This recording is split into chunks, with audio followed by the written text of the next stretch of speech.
Have been has been plus verb ING কখন use করব আর have been has been plus verb 3 কখন use করব। তো আজকে আমরা শিখব present perfect continuous tense. Have been has been plus verb ING, সেটা হয় প্রেজেন্ট পারফেক্ট কন্টিনিউয়াস টেন্সের সূত্র। এবং প্রেজেন্ট পারফেক্ট কন্টিনিউয়াস টেন্স অতীতে কোনো কাজ শুরু হয়ে বর্তমানে এখনো কাজটা চলমান অবস্থায় আছে এবং কি কাজটা কতক্ষণ পর্যন্ত চলবে বলা হয়নি, কিন্তু অতীতে কাজটা শুরু হয়ে এখনো পর্যন্ত কাজটা চলমান অবস্থায় আছে, কাজটা চলছে, বোঝাতে প্রেজেন্ট পারফেক্ট কন্টিনিউয়াস টেন্স হয় নাকি। দেখো স্ট্রাকচার তো দেখব। তো দেখো যে অতীতে কোনো কাজ শুরু হয়ে এখনো পর্যন্ত কাজটা চলমান অবস্থায় আছে বোঝাতে প্রেজেন্ট পারফেক্ট কন্টিনিউয়াস টেন্স হয়। ওকে, তাহলে আজকে আমরা কি শিখছি? আজকে আমরা শিখছি প্রেজেন্ট পারফেক্ট কন্টিনিউয়াস টেন্স। তাহলে স্ট্রাকচারটা কি প্রেজেন্ট পারফেক্ট কন্টিনিউয়াস টেন্সের? সূত্র, ফর্মুলা সূত্র, যেটা দিয়ে আমরা ইংরেজি বাক্য গঠন করব from Bengali to English, Bangla থেকে ইংরেজিতে। ওকে, তাহলে স্ট্রাকচারটা হচ্ছে সাবজেক্ট প্লাস হ্যাভ অথবা হ্যাজ বা হ্যাভ বিন হ্যাজ বিন, এভাবেও বলতে পারো। হ্যাভ বিন হ্যাজ বিন, তারপরে ভার্ব আইএনজি, তারপরে অবজেক্ট কিংবা আদার্স। এই হচ্ছে স্ট্রাকচার, ফর্মুলা বাক্য গঠনের। এবার আমরা কিছু বাক্য নেব, সেই বাক্যগুলিকে বাংলা থেকে ইংরেজিতে অনুবাদ করব। তারপরে আমরা এখানে একটা প্রিপোজিশন ইউজ করতে শিখব, যেটা হচ্ছে ফর আর সিন্স। ফর কখন ইউজ করব, সিন্স কখন ইউজ করব। ফর পিরিয়ড অফ টাইমের ক্ষেত্রে, সিন্স পয়েন্ট অফ টাইমের ক্ষেত্রে। Yes, let's see. এই হচ্ছে structure, subject plus have been has বিন, তারপরে ভার্ব আইএনজি, তারপরে অবজেক্ট। তাহলে দেখো যে আমি সকাল থেকে পড়ছি, এটা হচ্ছে একটি বাক্য নিই, তারপরে এই বাক্যটাকে কিভাবে বাংলা থেকে ইংরেজিতে করব এই স্ট্রাকচারটা দিয়ে দেখো। ওকে, আমি পড়ছি কোন টেন্স? Present continuous tense. কিন্তু আমি সরাসরি সামনের ব্যক্তিটিকে বোঝাতে চাচ্ছি যে আমি কিছু সময় ধরে পড়ছি, সেটা সকাল থেকে হতে পারে, বিকাল থেকে হতে পারে, 1 ঘন্টা থেকে হতে পারে, 5 মিনিট থেকেও হতে পারে। তখন আমি তাকে সরাসরি বুঝিয়ে দিতে পারি টাইমটা না বলে। তাহলে কিন্তু এই বাক্যটা দিয়ে আমরা বাক্যটাকে কি করতে পারি? অনুবাদ করতে পারি, বাক্যটাকে ইংরেজিতে বলতে পারি সামনের ব্যক্তিটাকে। ওকে, তাহলে দেখো যে তাহলে এই স্ট্রাকচার অনুযায়ী যদি বাক্যটা গঠন করি তাহলে বাক্যটা কিভাবে হবে? কে পড়ছে? আমি পড়ছি, তাহলে আই হচ্ছে এখানে সাবজেক্ট। এবার হ্যাভ বিন না হ্যাজ বিন কোনটা বসবে এটা কিন্তু সাবজেক্টের উপরে নির্ভর করে।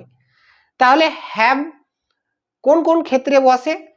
হ্যাভ হচ্ছে দেখো এখানে হ্যাভ উই এর ক্ষেত্রে, আই এর ক্ষেত্রে, তারপরে কোনো প্লুরাল নাউনের ক্ষেত্রে, দে এর ক্ষেত্রে, তারপরে ইউ এর ক্ষেত্রে, এই সবের ক্ষেত্রে কিন্তু হ্যাভ বসে। এগুলির ক্ষেত্রে হ্যাভ ইউজ হয়, যেটা হচ্ছে হ্যাভ বিন, এক্ষেত্রে হ্যাভ বিন ইউজ হবে। দেখো এক্ষেত্রে হ্যাভ বিন ইউজ হবে। তাহলে এখানে দেখো যে আই আছে, তার মানে হ্যাভ বিন ইউজ হবে। আই আছে তার মানে হ্যাভ বিন ইউজ হবে। তাহলে দেখো যে হ্যাভ বিন বসবে এখানে। তাহলে হ্যাভ বিন হলো I have been, have been. তারপরে কি বসবে? তারপরে হচ্ছে ভার্ব আইএনজি। এখানে ভার্ব কি? ভার্ব হচ্ছে রিড, রিড এর সাথে আইএনজি যুক্ত হবে, তাহলে reading, R E A D I N G. দেখো যে আই হ্যাভ বিন রিডিং, আমি পড়ছি, সামনের ব্যক্তিটাকে বোঝাচ্ছি। নেক্সটে দেখো যে তোমরা কিংবা আপনারা ভিডিও দেখছো, তোমরা কিংবা আপনারা ভিডিওটা দেখছো।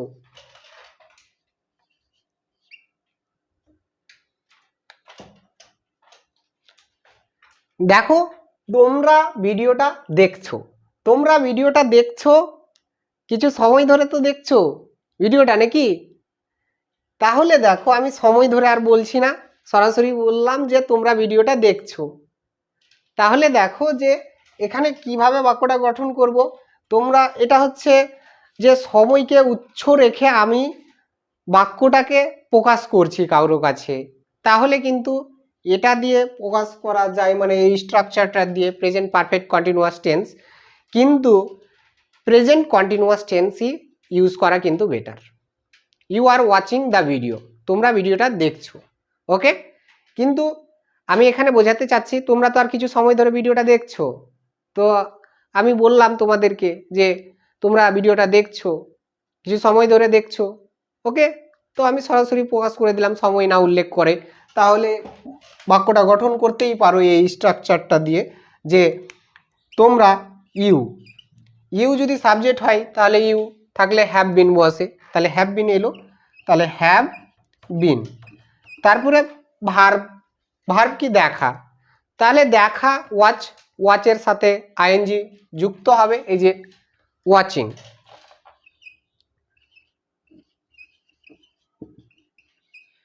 তাহলে দেখো যে ইউ হ্যাভ বিন ওয়াচিং, তোমরা দেখছো। এখানে অবজেক্ট বা আদার ওয়ার্ডস আছে, যেটা হচ্ছে ভিডিওটা, ভিডিওটা দ্য ভিডিও, দ্য টিটা খানাখানিগুলি গেলা আছে, ভিডিওটাকে আমরা কি করছি, নির্দিষ্ট করে দিচ্ছি। যে কোনো একটা ভিডিও দেখছো, ওই ভিডিওটাকে আমি নির্দিষ্ট করে দিচ্ছি, তাই কিন্তু এখানে দা বসলো, কারণ ভিডিও হচ্ছে কমন নাউন, ওকে। তাহলে দা ভিডিও, VIDEO। তাহলে দেখো যে you have been watching the video, তোমরা ভিডিওটা দেখছো। এখানে যদি আমি সময়ের উল্লেখ করি, যে তোমরা ভিডিওটা 1 ঘন্টা ধরে দেখছো, 1 ঘন্টা ধরে দেখছো, চলো এটা নাও। এবার দেখো যে বাক্যটা কি লিখেছি, তোমরা ভিডিওটা 1 ঘন্টা ধরে দেখছো, এখানে সময়ের উল্লেখ করে দিয়েছি, 1 ঘন্টা ধরে দেখছো ভিডিওটা, কারণ এবং কি এখনো দেখেই যাচ্ছ, তাহলে প্রেজেন্ট পারফেক্ট কন্টিনিউয়াস টেন্স। তাহলে দেখো অবজেক্ট এর পর সিন্স কিবা ফর ইউজ করতে হবে, কি ইউজ করতে হবে, সিন্স কিবা ফর, ফর কিবা সিন্স, তারপরে কি ইউজ করব, সময়টা, সময় বাংলাতেই লিখে দিলাম সময়, তারপরে বাক্যের শেষে ফুল স্টপ। এখানে টাইম লিখতে পারতাম, যাই হোক টাইমই লিখি, টাইম, TIME, ওকে। কিন্তু 2 রকমের টাইম, একটা পিরিয়ড অফ টাইম আর একটা পয়েন্ট অফ টাইম। তো কখন সিন্স বসবে আর কখন ফর বসবে সেটা নির্ভর করে কিন্তু টাইমের উপরে। পয়েন্ট অফ টাইমে সিন্স বসে আর পিরিয়ড অফ টাইমে কিন্তু ফর বসে। তো এখানে দেখো, এখানে কি বলেছে, তোমরা ভিডিওটা 1 ঘন্টা ধরে দেখছো, 1 ঘন্টা, এখানে কিন্তু পিরিয়ড অফ টাইম আছে, সংখ্যা নাম্বার, অ্যান আওয়ার 1 ঘন্টা। তাহলে এখানে দেখো যে এই বাক্যটা এটাই থাকবে, শুধুমাত্র কি যুক্ত হয়েছে, এখানে এইটুকু ওয়ার্ডস যুক্ত হয়েছে বাক্যটাতে, যেটা এখানে সিন্স বা ফর যে কোনো একটা বসবে, এটা নির্ভর করে টাইমটার উপরে। তাহলে এখানে টাইমটা কি, এখানে টাইমটা হচ্ছে পিরিয়ড অফ টাইম, যেটা an hour.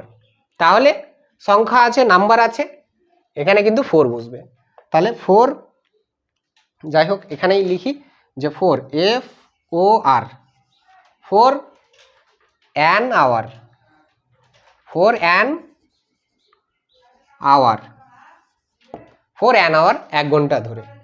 You have been watching the video for an hour, 1 ঘন্টা ধরে তোমরা কিংবা আপনারা ভিডিওটা দেখছো। তারপরে আরো বাক্য নিই,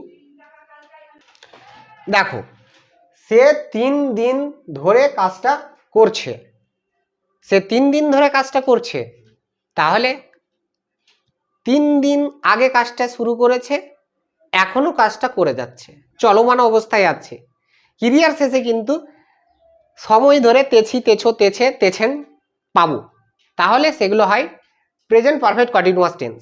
এখানে দেখো কে কাজটা করছে, সে করছে, তাহলে এখানে হি হচ্ছে সাবজেক্ট। যদি হি সাবজেক্ট হয় তাহলে দেখো যে এখানে উই, আই, দে, ইউ এর ক্ষেত্রে হ্যাভ বিন, আর বাকিতে তাহলে হ্যাজ বিন বসবে। তাহলে এখানে আই, উই, দে, ইউ এর মধ্যে কোনোটাই নাই, এখানে অন্য একটা প্রোনাউন আছে, তাই এখানে হ্যাজ বিন বসবে নাকি হ্যাজ বিন। কিন্তু একটা জিনিস, এখানে কিন্তু নাউন ও সাবজেক্ট হতে পারে, কিন্তু নাউনটা সিঙ্গুলার হতে হবে, থার্ড পারসন সিঙ্গুলার নাউন হতে হবে, তাহলে কিন্তু হ্যাজ বিন। তো এখানে দেখো প্রোনাউন আছে, থার্ড পারসন সিঙ্গুলার আছে এটা, তাহলে হ্যাজ বিন বসলো এখানে। তারপরে দেখো ভার্ব বসবে, ভার্বটা কি,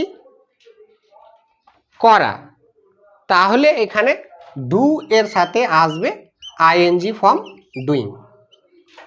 তাহলে দেখো হি হ্যাজ বিন ডুইং কাজটা, দ্য ওয়ার্ক কাজটা। তাহলে দেখো he has been doing the work, সে কাজটা করছে, এখানে সময়ের উল্লেখটা হচ্ছে 3 দিন ধরে। এখানে আবার নাম্বার হয়েছে, তাই এখানে 4 বসবে, 4 প্রিপোজিশনটা বসলো 4, FOR 4 বসলো, তারপরে হচ্ছে 3 দিন। এখানে দেখো 4 এর ক্ষেত্রে ধরে এর ক্ষেত্রে 4 এবং দিন 3 দিন, তাহলে কি বসবে 3 ডেজ, কি বসবে 3 ডেজ, 3 দিন, 3 ডেজ, THREE 3 DAYS। তাহলে দেখো he has been doing the work, সে কাজটা করছে ফর 3 ডেজ 3 দিন ধরে নাকি। এবার ধরো যে সকাল থেকে বৃষ্টি হচ্ছে,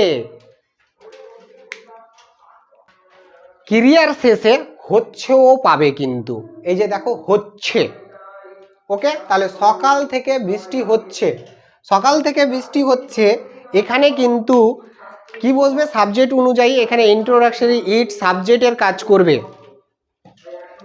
তাহলে দেখো ইট হচ্ছে, এটা হচ্ছে থার্ড পারসন, সবসময় কিন্তু third person singular subject it, তাহলে it third person singular subject যদি হয় তাহলে হ্যাজ বিন বসবে এখানে, তাহলে হ্যাজ বিন বসলো, তাহলে ইট হ্যাজ বিন, তারপরে ভার্ব খুঁজবো। এবার ভার্ব হচ্ছে বৃষ্টি হওয়া, বৃষ্টি রেইন, তাহলে রেইন এর সাথে আইএনজি যুক্ত হবে রেইনিং, RAINING। তাহলে দেখো যে ইট হ্যাজ বিন রেইনিং, বৃষ্টি হচ্ছে, এখানে কি বলেছে বৃষ্টি হচ্ছে সকাল থেকে, এই যে সকাল থেকে উল্লেখ রয়েছে এখানে, সকাল থেকে, বিকাল থেকে, রাত থেকে, সিন্স 2000 সাল থেকে, 19 সাল থেকে, 14 সাল থেকে, এক্ষেত্রে কিন্তু সিন্স বসে, যেমন 2010 থেকে, সিন্স 2010 নাকি। তারপরে যদি বলে দিনের ক্ষেত্রে শুক্রবার থেকে, মঙ্গলবার থেকে, বৃহস্পতিবার থেকে, এই সব ক্ষেত্রে কিন্তু সিন্স বসে। তাহলে এখানে দেখো এখানে কি রয়েছে সকাল থেকে হলে কি বসবে সিন্স মর্নিং, তাহলে এখানে সিন্স মর্নিং বসবে, SINC মর্নিং, MORNING। তাহলে দেখো যে it has been raining since morning, সকাল থেকে বৃষ্টি হচ্ছে, এস। তাহলে এই হচ্ছে প্রেজেন্ট পারফেক্ট কন্টিনিউয়াস টেন্সের স্ট্রাকচার ফর্মুলা। অতীতে কোনো কাজ শুরু হয়ে এখনো কাজটা চলমান অবস্থায় আছে বোঝাতে প্রেজেন্ট পারফেক্ট কন্টিনিউয়াস টেন্স হয়। Yes, and this is the structure to translate the sentences present perfect continuous tense. If you like the video, please like, comment, share and subscribe to the channel. And if the videos are helpful, please share the videos to your other friends. Thanks for watching. See you again in other videos.